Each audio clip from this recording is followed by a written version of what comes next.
You guys. Zach, what's good? How you doing? I'm doing well, man. I'm blessed. Thank you for having us. First, I'm gonna give the floor to my girlfriend because she found y'all, and I'm just like hooked. So I'm gonna let her ask her questions first. She's got good energy, man. Yeah, man. Thank you. You found the right one. Shafiq, you're taking her out to a very nice dinner on Tuesday, okay? I got you. She found $7,000 of just free information. So Hey, she's getting a nice dinner on Tuesday, all right? What's her name? Cabri. It's Cabri right here. Okay. Excellent. What's going on? My question would be, because right now I'm working full time, so I work I'm there from 8 and I don't get home till about 6. So I'm trying to figure out when is the most appropriate time to call, between like 6 to what time, and even on the weekends, like, is that appropriate to call as well? Good question. 6 to 7. I mean, it depends what you're doing. So when you have a full-time job, it's better to have quality over quantity. So obviously you're probably being honest. You probably don't feel like cold calling 5 hours after working a full day, right? You're tired. Right? I would, as long as it's appropriate time. I did that. Okay. Like I didn't want to put bandit signs out after working like 9 hours. I actually, when I was like 16, 17, I would go literally work like 8-9 hours, take a nap, and then go out in the middle of the night to do bandit signs. I needed my nap in between that. That's just me. But what I basically would tell you is I'll just do 6 to 7, honestly, like 6 to 7. And then from 7 to 8, you skip trace the previous lists. With weekends, you drive for dollars, reverse drive for dollars. That's the way you should do it. Now, a cool part too, you can reverse drive for dollars on the weekends and then call back all the missed calls from 6 to 7 too. That will get you in front of the most sellers in the shortest period of time. And I feel like that would give you the best success. Where do you guys live? Atlanta. That's a great market. Where in Atlanta? Right now we're in Gwinnett. That's a great market. All right. Is that in Marietta there? It's not too far. Yeah, not too like far. An hour away from Macon. Okay. Yeah, we were looking to get something. We called a couple people last week in Macon, and we found the actual. We found a attorney. Oh, an attorney. Yeah. We found an attorney in Macon. So now we're ready to go. Attorney, We're just looking for a property within Macon. Okay. I mean, Macon is good, but it's a little far. Like, why don't you just stick to like your general area? Like outside of Metro Atlanta, like I said, Marietta right now, I always look at what I call the teenage success factor. I look at teenagers that just don't know what they're doing. Like they don't know what they're doing and just drive for dollars and they file deals and just throw $20,000 deals. A lot of them are working really good in Marietta. That's where a lot of cash buyers are. You need to talk to your cash buyers in Gwinnett County and see where they're looking to buy and then focus on those areas. Okay. So you don't have a lot of time. So all you got to do is find the cash buyers, ask them, hey, what are the best areas you're looking to buy? And then go in those areas in Gwinnett County and go a little west, a little bit of Fulton. And since I looked up, you're kind of east, Lawrenceville probably. And yeah, we're currently in Snellville. Okay. And if you want to go even crazy, anywhere really between you and Athens that has a decent population, those are good areas too.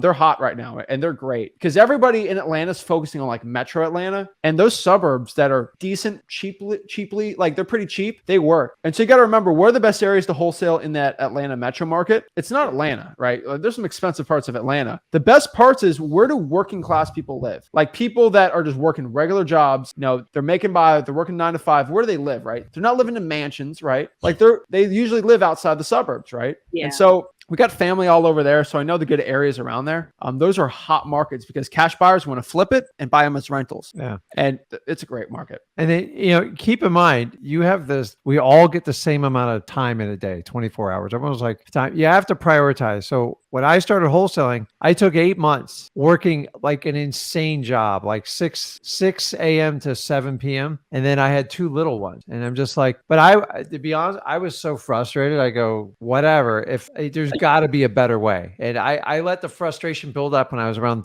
33. And I just said, I'm not making any more excuses. I'm just going to do it. So everyone's like, you can't do it. It's nuts. I'll be honest with you. By the time I got through month 3 or 4, I was having a blast because once I got over my fear of talking to people, I just ran with it. And the thing is, if you guys are in this position where like, it's okay to have a job. I don't want you to quit your job if you have responsibilities. I was kind of in the worst position, a big mortgage, not a big mortgage, but it was big to my pay at the time, like rest of Americans. I had 2 young children and my wife's looking at me like, are you crazy? We're going to lose benefits and everything. I'm in prison. I can't take it anymore. And I did it for 12 years and I tried the traditional stuff that my family taught me. It didn't work. So then I had to go forward. I was like, you can't do it. I'm like, I get 24 hours in a day. Let's face it, most of the work, half the crap we do is BS. So you just have to plan your day appropriately, but you got to like really like want it. So you seem like a very energetic person. I'm just telling you, I went through the exact mental battle you're going through.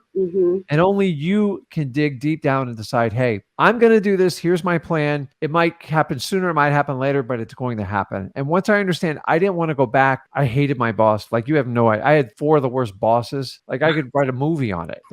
They were actually clowns. And I just like, I remember going to my wife, like it took me 3 years to come to the decision. 3 years. I'm like, I got to find a better way. And then I looked in real estate investing. I didn't know I was looking for wholesaling. And then I started real estate investing. I bought everything wrong. And then I go, okay, I got to figure out how to make money today. And that's what led me to my journey. But it took me about 8 or 9 months. And then I go, how am I going to do this? I work 10, 12 hours a day. I got 2 young kids and my wife's looking at me like I'm nuts. I'm like, I don't care. So Saturday was my go day, man. It was like full time. Like we made it fun. And I threw kids in the car all the time and just like dealt with it. He was fine with it. My daughter wasn't crazy about it, but it was fun. Like I made the journey fun. It sucked in the beginning, but I'm telling you, if I didn't make that leap of faith, I wouldn't be sitting here talking to you because we all sit there and settle for what we think. So, okay, let's just take what they give us. BS, guys. I'm telling you, it's not good. It's just enough to get by. Who the hell wants to just get by in life? And I'm here to tell you, if I can do it, I'm definitely not the smartest guy. My SAT scores is still an embarrassment on my blotter.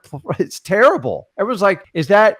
I go, no, that's both numbers put together. It was that bad. And so I always had a problem somewhat with like learning. And I learned that I only want to learn stuff that I'm really like, it's going to benefit me and my family. And I'm still that way this day. If you teach me something, I go, what's the value of that teaching me? And if it doesn't have value to me, I don't want to learn it because I only have so much capacity up here. And if you can learn the art of wholesaling, just talking to people, connecting with them, helping them out, and then matching them up with cash buyers, I promise you, there is no better opportunity than wholesaling than what I'm talking about here. And once you believe it, understanding it, so you have a job, I get it. You're being responsible. That's fine. Just come up with a plan. Your weekends have to be your go days. And then you take a couple hours to do cold calling and return calls. And wholesaling is all about momentum. So you start at 0 miles an hour. Just get it to 1 mile an hour. It'll get to 2. You just doubled your effort and just get 1% better each day. Amazing things happen. Some people pick this stuff up in like 2 or 3 weeks, and it's a bit of luck and preparation, but it doesn't matter how fast you get there, guys. I'm a marathon. I don't run marathons. I'd like to aspire to run marathons. My body doesn't like marathons. Wholesaling is a marathon. The people who go in and out and they jump in and out of coaching and they make more money, they are sprinters. Avoid them like the plague because everything they're telling you is derived from revenue. So think long term. I think you're well on your way to do it. Just I feel for the challenge you have because I sat there for weeks like, how the hell am I going to do this? And someone sat down and said, listen, you get the same 24 hours everybody else does. Deal with it. If you're going to make it a priority, it will happen. If not, it'll go away. So those are my words of advice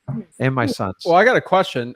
This is, what is it? We're basically 2:00 on a Thursday. Are you usually free during this time? No, I'm actually not. I'm supposed to be at work right now. See, you're getting her in trouble, okay. man. Now you're getting Yeah, I was so like, maybe drive for dollars during this time, but all right. Yeah, I'm really like I've taken off today and I'm taking off tomorrow because I really want to get into this and I really want to eventually just do this full time. So I'm taking off the time that I have to be able to like really get into this. Well, let's get some deals first.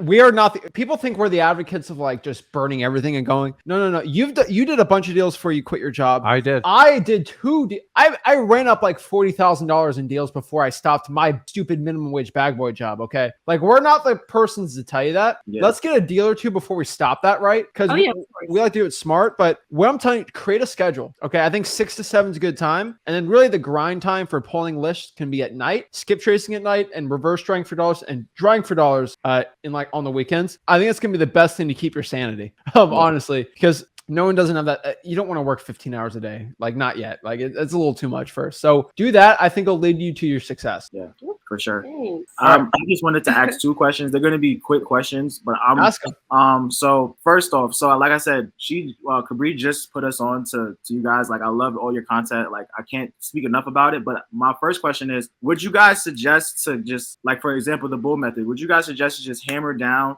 before finishing the free wholesaling course? Because I'm kind of like halfway through it. Do both of them. Do both, right? Okay. Like here, I got a good one for you. Are you ready? Go through the course videos while you're drawing for dollars. Okay. Our system designed for You can do both of them. to make money and learn a process. See, because we're all taught in school, like we sit in front of teachers, professors, whatever you want to call them, and it's not their fault, but the curriculum's all planned out by other people, and we go through it, and you take a test, and you retake it. This ain't how life works out. Yeah. Like you got to go out, sometimes get punched in the face and go, wow, that didn't work out. But there's something about it when you mechanically do something, it burns into your neurology in your body. And that it's really the best way. If you sit there free wholesaling and just study, I've seen people look at it for 2 years, never do a thing. Take someone within a week or two and they go while out. you're doing it. Yeah. And so we built it by design. The whole front part of it's about marketing. Like, because it takes time. So the average start to finish on a wholesale deal from zero is anywhere from 30 days to 90 days. So why wait? I'm trying to put,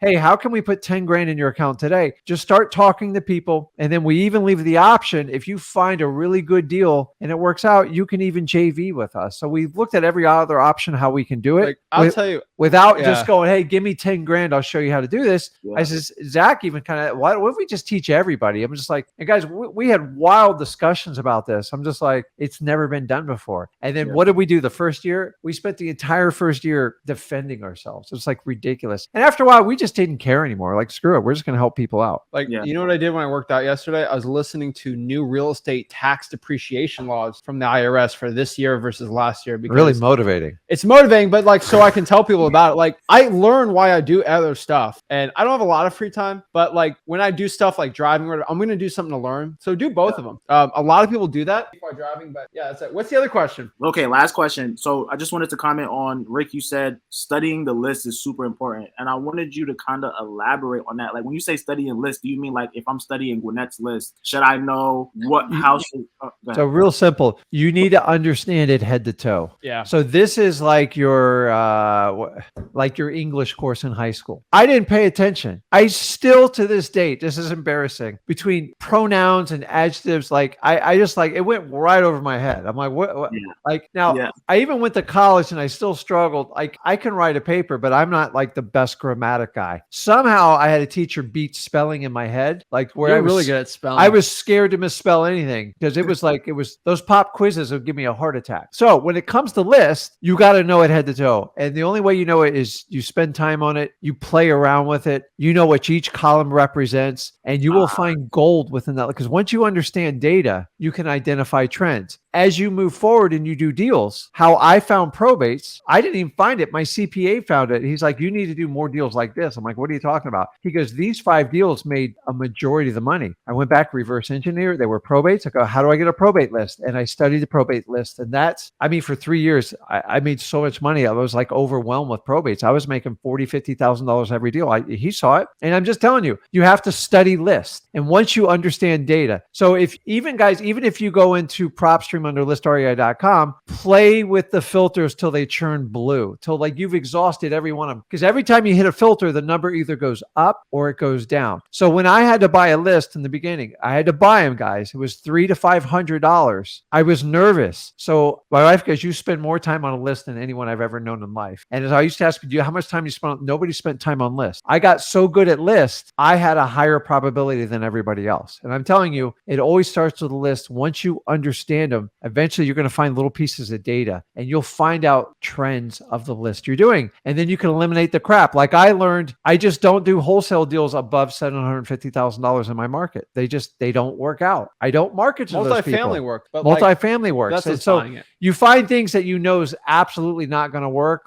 and you just kind of go with it. And that's once you understand the list, you actually learn the list better than like the county employees. They're like, I didn't know you could do that. Yeah. And filters on lists, they're amazing. And I play with them. So, understand why you're pulling that list and the motivation with that. Yeah. That's something you always taught me. So you have to understand it, because if you don't understand the data, you can go through a lot of money. And more importantly, even if you're doing it for free, you burn a lot of time and energy. So you can't overlearn a list. People are like, well, if you tell us not to spend more than 10 minutes on a comp, I go, because you can't change the comp. The list, you can change all day long. So I want you to be like a list ninja and understand. And this is where you have to be careful when you go on forums and social media and ask for advice. Make sure you're getting it for someone who's doing deals. deals, and preferably in your market. So that's where, one of the best places to go. You guys got some of the best local RIAs around you over there.